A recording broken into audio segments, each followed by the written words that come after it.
The weather was part of the story today, but there was some other news that a lot of people were talking about. We're going to bring in Ryan Breton to talk a little bit more about that earthquake earlier today. Yeah, Keith, your phone blew up. Mine blew up just before 10:30 this morning with this earthquake that a lot of people felt, not only here in southern and central Maine, but across all of New England, too.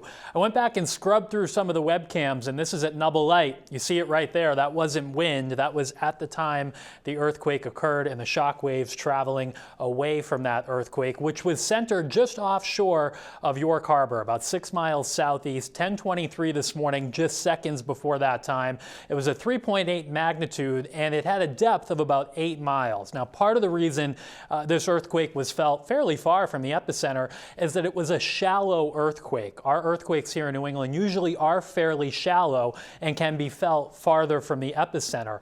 Also, our bedrock is older, a little bit more fragile, and those shock waves can spread away from the epicenter of an earthquake here on the East Coast in a little bit of a different fashion than they do on the West Coast, even though they get stronger earthquakes there.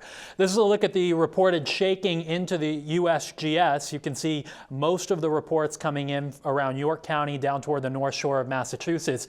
But expanding it out, it was felt as far away as nearly Burlington, Vermont, people in Connecticut, and also in the Bangor area, people felt this shaking today. I just heard a noise. I didn't feel any shaking, and I've never felt an earthquake before. So Brian and Amanda, I guess I'll have to wait for the next one. Who knows when that will be? Yeah, the rest of us just have to look at the data on this one. All right, Ryan, thanks so much. The brief quake was caught on someone's home security system in the town of York, not far from the epicenter. This video was sent to the Near Me section of our website. And the quake rattled everything but the kitchen sink in this beach house in York. That video, also from a security camera, was sent in by Allie Bowden. Thanks to you. News Center Maine's Alex Haskell has been following this story for us. He's in Old Orchard Beach tonight with more. Hi, Alex. Hi, Amanda and Brian. Yeah, the epicenter where this earthquake hit is miles behind me off the coast of York Harbor. Many people reported feeling this, some describing it like a train going through their home. What the heck was that? A shaky morning in Maine as a 3.8 magnitude earthquake thunders across the state and parts of New England. I was enjoying the sunlight coming through the window in my bedroom. That's when Wells resident Marilee Dowling says she began to feel it, starting out as a low rumble. Coming up through the floor and up into the walls, and my bed shook. Dowling says she jumped up to see what just happened. There was no train going by, there were no trucks, and I said, we've just had an earthquake. Oh, it is. Across town, the seismic activity rocking the Bjorndal household. At first, my wife thought something happened down in the basement. I said that'd be a big problem because that was a fairly good shake. But it didn't last long. Although shocking to some of those who felt it, state geologist Ryan Gordon says Maine is no stranger to earthquakes. So we get a handful of earthquakes every single year around the state in Maine. He describes this one as small to moderate in size. The quake was first reported being much larger as a magnitude of 4.1. It was eventually downgraded to 3.8, the kind of change Gordon says is common. As more data comes in and as seismologists talk to each other and share the data, they can make better calculations. Which he says happened in this case. With no significant damage or injuries reported, this will most likely end up being just a memorable experience for Mainers. It's always interesting. Now, following this earthquake, no tsunami threats were reported, and Gordon adds he'd be surprised if this caused any significant damage. Brian, Amanda. Alex Haskell live on the story that has a lot of people buzzing today in Old Orchard Beach. Alex, thank you. 1995, an earthquake shook much of the greater Portland area. Our Cheryl Doyle wanted to know more about why Maine experiences earthquakes. Take a look. You think we could ever have an earthquake here in Maine? It's possible, I suppose. I'm not quite sure, though. I don't think about it ever. I know there have been. So, do you think it could happen? No. No, do you? Remote. Are we supposed to have one? I've never really considered it. I don't believe that we'll have one. The fact is, on average, Maine has about 5 to 10 mild earthquakes a year. And that's a distant earthquake. One small earthquake this year happened in Lewiston.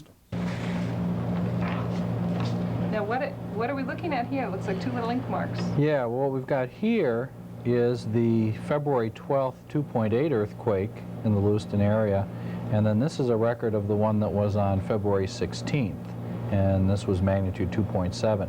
We would be characterized as moderate seismic activity. We have had damaging earthquakes.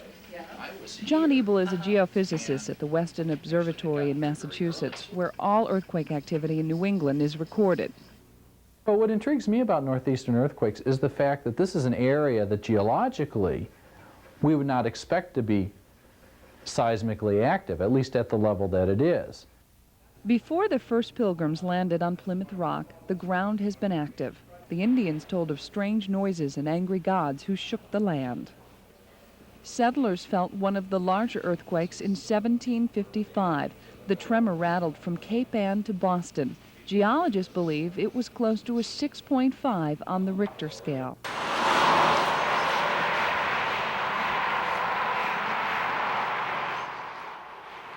It damaged this historic home in Greenland, New Hampshire.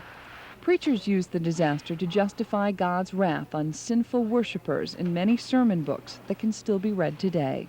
I persuade myself that there are none in this assembly under any manner of doubt, but that the late terrible earthquake was the work of God.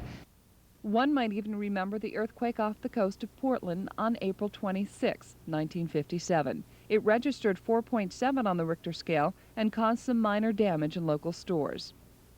So why do we have earthquakes in Maine? According to Ebel, it's because of plate tectonics, a shifting of the upper crust of the earth.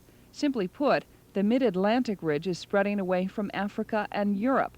The other side of this ridge, part of the San Andreas Fault in California, is ramming into the Pacific Ocean plate. So the middle and eastern part of the country caught in a squeezing motion, and you can't squeeze rock without having it break sooner or later. One of the fallacies about why we have earthquakes here in Maine is because we're on a major fault line. Well, it's only half true. We are on a major fault. It's called the Norumbega, and you can see part of it at two lights here in Cape Elizabeth. But it hasn't been active for millions of years. The fault runs from the Maritimes along the coast of Maine and into New Hampshire and even as far south as Connecticut.